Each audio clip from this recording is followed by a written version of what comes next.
This is the first time we'll be using a Pharos Lockstone in this playthrough, and it's an item that is entirely unique to Dark Souls 2. The description for the Pharos Lockstone reads, "Stone activating a creation of Pharos the Vagabond." Pharos the Vagabond was a legend who wandered the lands, creating contraptions to help those in sincere and dire need. The scope of his travels was so wide that Pharos has been mistakenly credited with many inventions that were crafted by others. So I find that Pharos the Vagabond is a very intriguing side character in the lore of this game, and the lockstones he created will either help us or hinder us in our journey. Now there are some areas we'll find later on that were either created by Pharos himself or were heavily influenced by his works. But regardless of whether he created all the contraptions himself, he is someone who indirectly helps us in our quest in Drang Lake.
Incredible, really, isn't it? Such a map to be chiseled in stone. Oh, but one thing. I would not venture deep into the mansion. Now, I can't be certain, but I've heard disturbing noises. Something about it feels wrong. Just be careful, please. I'll be back in Majula soon. Perhaps we will meet again and discuss maps at our leisure.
One of the things I love about this newer version of Dark Souls 2 is the improved lighting engine.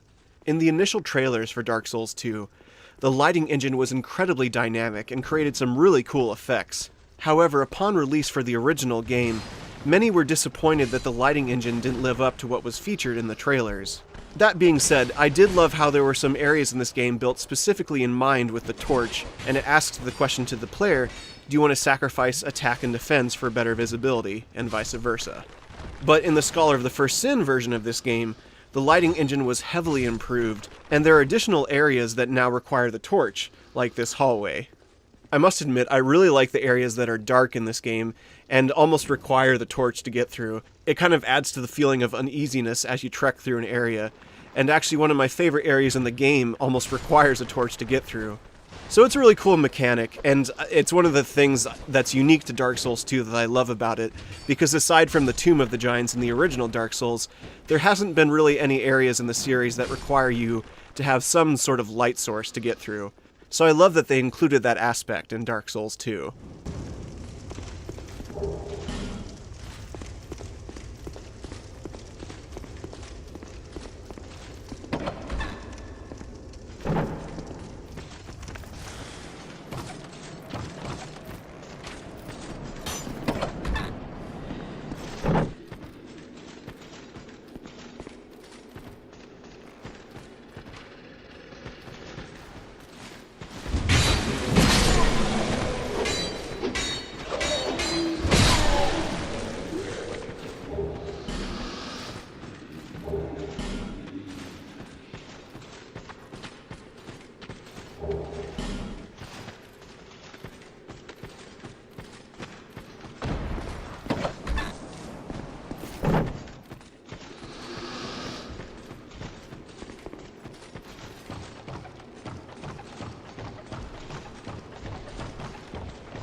Now that I've finally dealt with that invader, I want to share some more of my thoughts on the giants.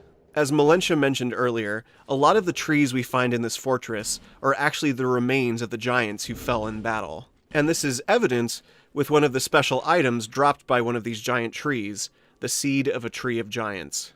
This item is actually incredibly helpful if anyone decides to invade your game, because it makes the enemies attack not only you, but the invading player as well, somewhat turning the tides in your favor. And for people like me who aren't very good at PvP, I'll take any advantage I can get. But anyways, the seed of a tree of giants reads, "A lump of something, obtainable from a giant tree, makes enemies react to invaders. When the giants fell, they grew into great trees. Death is not the end, for anything that has once ever lived remains a part of a great cycle of regeneration. But what of those outside of the cycle?"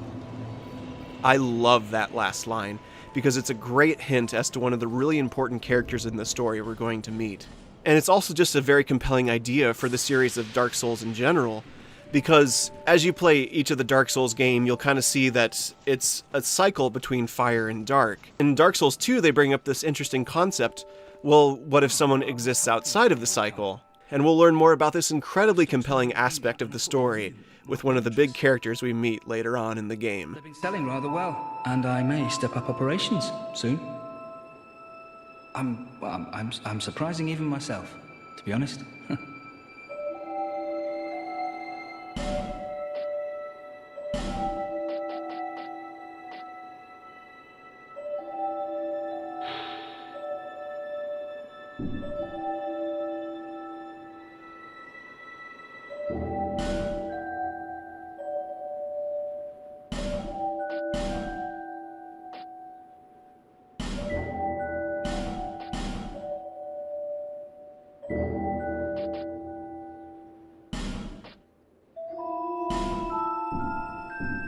Did I mention before that, well, I'm not from these parts?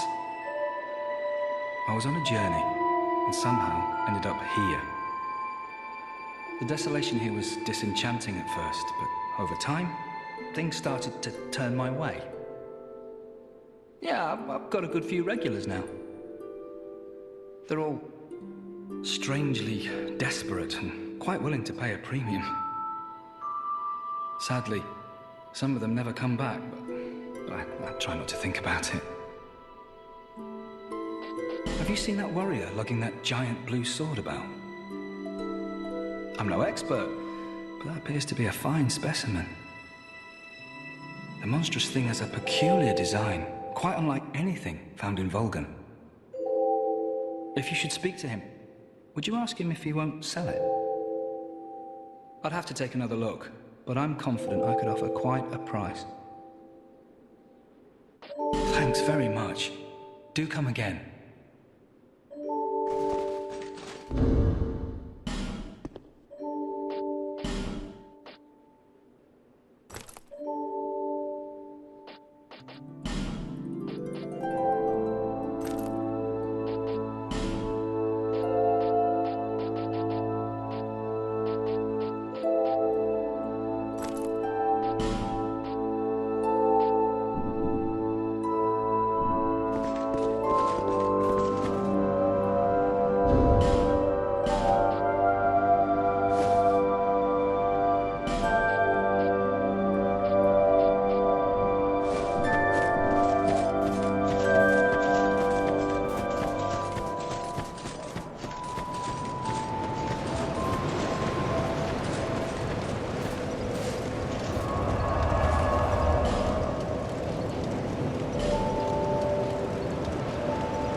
Despite the fact that we defeat him here, we'll actually fight multiple incarnations of the Pursuer over the course of the game. They added more of these fights for the Scholar of the First Sin version, but I think it's a nice touch because it shows that the Pursuer actually does pursue us in our journey in Drang Lake.